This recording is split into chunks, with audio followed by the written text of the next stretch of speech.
replace some lock extensions.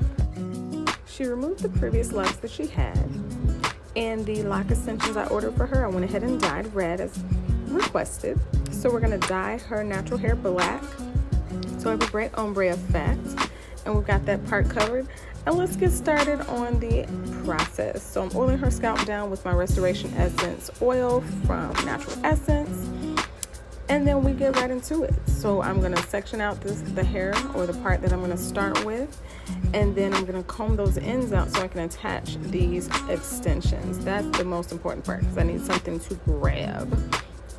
Now, got my crochet needle. That is the death of all locticians.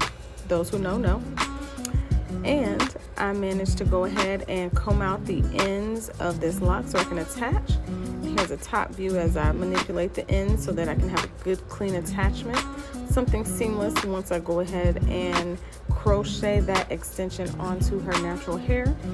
And here's how we do that. Now, gotta pray for my fingers because 9 times out of 10, this crochet needle is going into my cuticles. Pray for my fingers.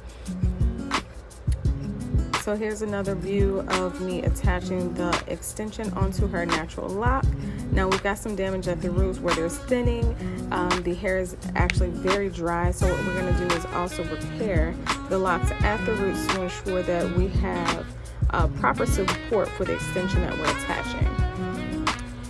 And easy peasy with this particular process, I'm going to 2-strand twist our locks together just to keep it simple. Get a cute little stylus going.